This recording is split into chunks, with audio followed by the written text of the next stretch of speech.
நன்றிங்க.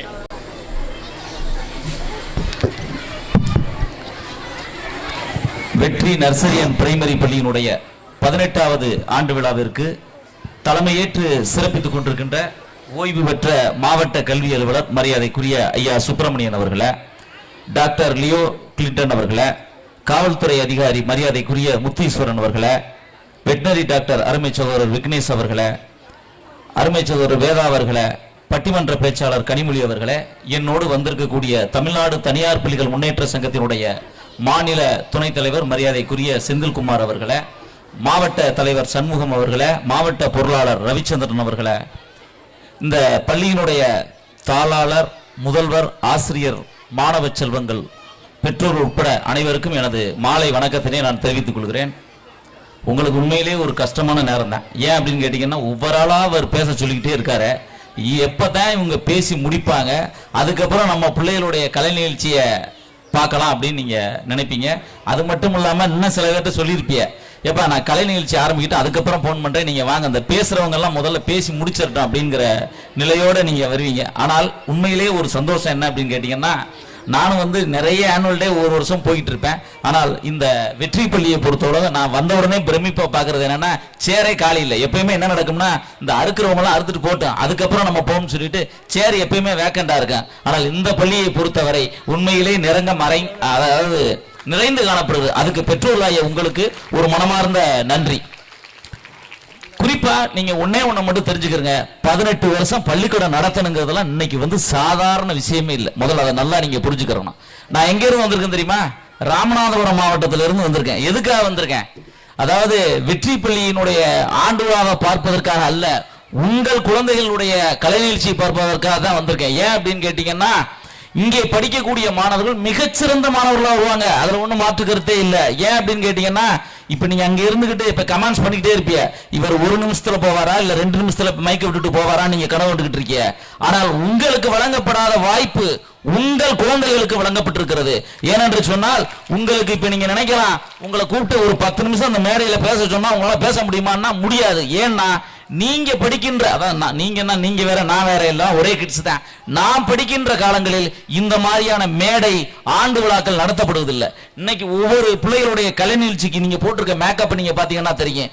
10 வருஷம் ஒரு ஸ்டேஜில் ஏறி ஒரு பெர்ஃபார்மன்ஸ் என்ன பண்ண முடியுமோ அதை உங்கள் குழந்தைகள் உங்களை பார்த்து பயந்துலாம் நிக்க போறதில்லை. மிக சிறப்பா என்ன செய்ய போறாங்க செய்யறாங்க அப்படின்னா, அவர்களுக்கு இந்த வாய்ப்பு வழங்கப்பட்டிருக்கிறது, உங்களுக்கு இந்த வாய்ப்பு மறுக்கப்பட்டிருக்கிறது. இந்த மாதிரி பள்ளிகள் அதான் ரொம்ப முக்கியம். இது ஆண்டு விழா நடத்துறதே எதுக்கு தெரியுமா? இன்னைக்கு ஹீரோ யாருன்னு நினைக்கிறியா? நாங்களா?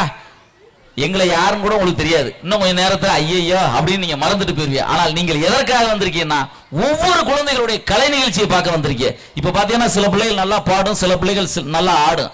அந்த திறமையை இன்னைக்கு பாக்குறதுக்காக தான் வந்திருக்கீங்க.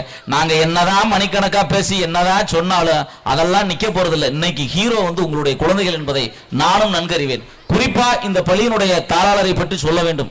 ஏன்னா மற்றவங்க எல்லாம் நீங்க பாக்குறது என்ன அப்படின்னா, அவர் இந்த ஸ்கூலுடைய கரஸ்பாண்டா நீங்க பாக்குறீங்க, அவ்வளவுதான் உங்களுக்கு தெரியும். நான் இதற்கு இவ்வளவு தூரத்துல இருந்து இன்னைக்கு வந்திருக்கேன் அப்படின்னா, உங்க பள்ளியினுடைய தாளாளரை பற்றி சொல்ல வரும்.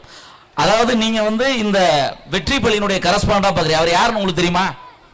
நான் சார்ந்திருக்கக்கூடிய தமிழ்நாடு தனியார் பள்ளிகள் முன்னேற்ற சங்கத்தினுடைய மாநில பொருளாளர் என்பதை நீங்கள் மறந்து விடாதீர்கள். தமிழ்நாட்டிலே இருக்கக்கூடிய 12,523 பள்ளிகள் தமிழ்நாட்டிலே பிரைவேட் பள்ளி கூட இருக்கு. இந்த பள்ளியினுடைய மாநில பொருளாளராக உங்கள் பள்ளியினுடைய தாளாளர் இருக்கிறார். அதற்காக தான் அவரை வாழ்த்துவதற்காக நான் வந்திருக்கேன். அது மட்டும் இல்ல, இந்த வெற்றி ஸ்கூல் எங்கே இருக்குன்னு உங்களுக்கு தெரியும். இந்த பகுதியை சேர்ந்த அத்தனை பேருக்கும் தெரியும். ராமநாதபுரத்தில் இருக்கிற எனக்கு எப்படி தெரியும்? நான் இன்னைக்கு இந்த பள்ளிக்கூடம் எங்க இருக்குன்னு கேட்கிறேன். அப்ப சொன்னாங்க, இந்த சாத்தப்பாடி சாத்தப்பாடிங்கிற இடத்துல இருக்கு. இன்னைக்கு ராமநாதபுரத்தில் இருக்கக்கூடிய எனக்கு வெற்றி பள்ளி எங்க இருக்கிறதுன்னு தெரியுமா? இந்த சாத்தப்பாடியினுடைய அடையாளமாக இந்த வெற்றி பள்ளி இருக்கிறது. எனக்கு கடலூர்ல என்ன பேரை தெரியுமோ இல்லையோ, நிச்சயமாக இந்த சாத்தப்பாடி என்கிற கிராமம் எனக்கு தெரியும். அதை தந்தது இந்த வெற்றி பள்ளி என்பதை நீங்கள் மறந்து விடாதீர்கள்.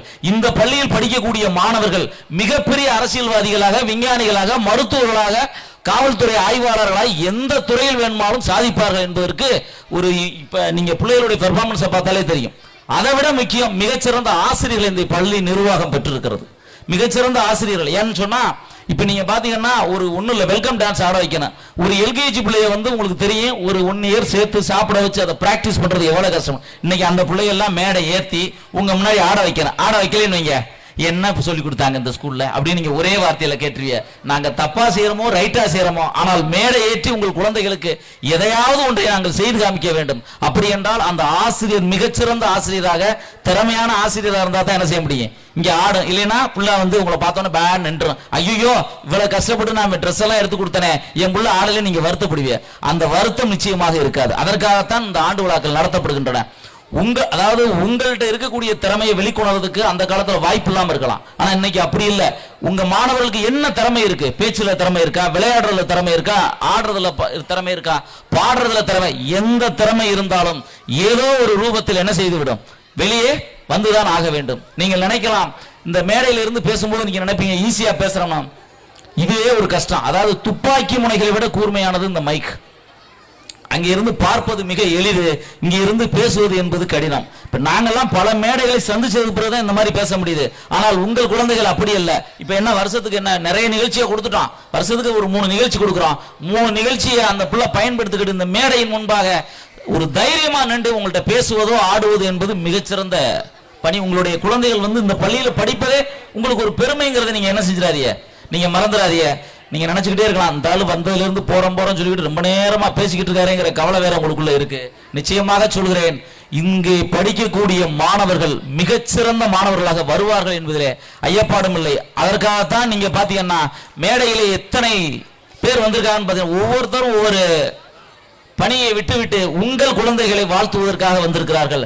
நானும் உங்களில் ஒருவராக வந்திருக்கிறேன். ஏனென்று சொன்னால் இந்த பள்ளியில் படிக்கக்கூடிய மாணவர்கள் நாளை எனக்கே ஒரு அதிகாரியாக, ஒரு பெரிய ஆளா கூட என்ன செய்யலாம், வரலாம். அப்பேற்பட்ட அந்த குழந்தைகளை நான் வாழ்த்தாமல் விட்டுவிட்டால் நாளை எனக்கு அதிகாரியாக வரும்பொழுது நான் வருத்தப்பட வேண்டியிருக்கும். அதுக்காகத்தான் ராமநாதபுரம் மண்ணில் இருந்து ஏபிஜே அப்துல் கலாம் பிறந்த மண்ணில் இருந்து வந்திருக்கிறேன். ஏபிஜே அப்துல் கலாம் சொன்னார், கனவு காணுங்கள், நிச்சயமாக ஒரு உயர்ந்த இடத்தை அடைய முடியும். உங்களுக்கு தெரியும், ராமநாதபுரம் மண்ணுன்னு சொன்னா என்ன சொல்லுவாங்க தெரியுமா? அந்த காலத்துல தண்ணி இல்லாத காடு, உன்னை டிரான்ஸ்ஃபர் பண்ணிருந்தா அதுக்கு தான் ராமநாதபுரத்தை பெருசா சொல்லுவாங்க. இன்னைக்கு அப்படி சொல்ல முடியாது. ஏன்னா எங்கள் மண்ணில் இருந்து பெரிய பெரிய தலைவர்கள் வந்திருக்கிறார்கள். எல்லாரும் கல்வியால் தான் வென்றிருக்கிறார்கள், வேற எதையும் இல்லை. அதைத்தான் சொல்கிறோம். நீங்கள் உங்கள் குழந்தைகளுக்கு நீங்கள் எந்த சொத்து சுகத்தை விட்டுவிட்டு செல்வது முக்கியம் அல்ல. உங்கள் குழந்தைகளுக்கு சரியான கல்வியை நீங்கள் விட்டுவிட்டு சென்றீர்கள் என்று சொன்னால் இந்த உலகத்திலே அந்த கல்வி அவனை என்ன செய்யும், காப்பாற்றும். அந்த வகையில இந்த பள்ளிக்கூடம் வந்து ஒரு நர்சரி பிரைமரி பள்ளியாக இருக்கக்கூடாது. இது ஒரு மெட்ரிகுலேஷன் மேல்நிலை பள்ளியாக வளர வேண்டும். வளர்வது என்பது பெற்றோராகிய உங்கள் கைகளில் தான் இருக்கிறது. இந்த பகுதியில் இருக்கக்கூடிய அனைவரும் இந்த பள்ளியை நீங்கள் நன்கு பயன்படுத்திக் கொள்ளும் போது பள்ளியினுடைய தாளாளருக்கு ஒரு தாக்கம் ஏற்படும். ஐயோ நம்ம இப்படியே இருக்கமே, அடுத்த கட்டமா போகணுமே அப்படிங்கிற நிலை இருக்கும். நீங்க பாத்தீங்கன்னா ஒரு கரஸ்பாண்ட் நீங்க நினைக்கிறீங்க ஈஸியான, அவர் தூங்கினாலும் கனவுல வண்டி ஓடுறதும் இந்த ஸ்கூல் பிள்ளைய கத்துறதும் தான் ஞாபகத்துக்கு வரும். நிம்மதியா தூங்க முடியாது. 5 மணி ஆனாலும் சரி, 3 மணி ஆனாலும் சரி, ஒரே கனவு பள்ளிதான். அந்த பள்ளியினுடைய தாளாளர் இத்தோடு நின்று விடுவார் என்று சொன்னால் அது ஏற்புடையது அல்ல. பெற்றோர்களாகிய நீங்கள் உங்களுக்கு அருகில் இருக்கக்கூடிய பிள்ளைகளை நீங்கள் என்ன செய்ய வேண்டும், இந்த பள்ளியிலே சேர்க்க வேண்டும். ஏனென்று சொன்னால் 1000 பஸ் பெரிய பெரிய ஸ்கூல் வண்டி உள்ள வரலாம். ஆனால் உங்கள் குழந்தைகளுக்கு பாதுகாப்பது என்பது இந்த மாதிரி ஆரம்ப பள்ளிகள் என்பதை நீங்கள் மறந்து விடாதீர்கள். ஒரு பெண் குழந்தை உங்களுக்கு அருகிலே அந்த பள்ளிக்கூடம் இருக்கும்போது உங்களுக்கு ஒரு பெரிய பாதுகாப்பு. நீங்கள் எப்போது வேண்டுமானாலும் விடலாம், எப்போது வேண்டுமானாலும் கூட்டிட்டு போகலாம். ஆகவே இந்த பள்ளியானது ஒரு 5ஆம் வகுப்பு வரை நின்று விடாமல் ஒரு 12ஆம் வகுப்பு வரை உயர்வதற்கு பெற்றோர்களாகிய நீங்கள் உங்களுக்கு அருகில் இருக்கக்கூடிய பிள்ளைகளையும் உங்களுக்கு தெரிந்த உறவுகளையும், உங்களுக்கு தெரியும் உங்க குழந்தை எப்படி படிக்குது என்னங்கிறது தெரியும், நீங்க ஒவ்வொருத்தரையும் சொல்லி ஆளுக்கு 2 குழந்தைகளை நீங்கள் கொண்டு வருவீர்கள் என்று சொன்னால் நாளை நடைபெற இருக்கின்ற இந்த ஆண்டு விழாவில் நீங்க மண்ணலி தூக்கி போட்டா கீழே விழுவதற்கு இடம் இருக்காது. அந்த அளவிற்கு மக்கள் வெள்ளத்தில் இது நிறைந்து காணப்பட வேண்டும். அந்த பணியை நீங்கள் செய்வீர்கள் என்று நானும் நம்புகிறேன். ஏனென்று சொன்னால் ராமநாதபுரம் மண்ணில் இருந்து நானே வந்து இந்த பள்ளியையும் இந்த குழந்தையும் வாழ்த்தும் போது இந்த மண்ணினுடைய இந்த பகுதியை சேர்ந்தவர் நடத்துகிறார். அவருடைய கரங்களை நீங்கள் வலுப்படுத்துவீர்கள் என நம்புகிறேன். நிச்சயமாக நீங்கள் அனைவரும் இந்த பள்ளியுடைய வளர்ச்சிக்கு துணை நிற்க வேண்டும். இது ஒரு மெட்ரிக் மேல்நிலை பள்ளியாக வளர நீங்கள் எல்லாம் ஆதரவு கரம் நீட்டுவீர்கள் என்று நம்பி வாழ்த்து விடைபெறுகிறேன். நன்றி, வணக்கம்.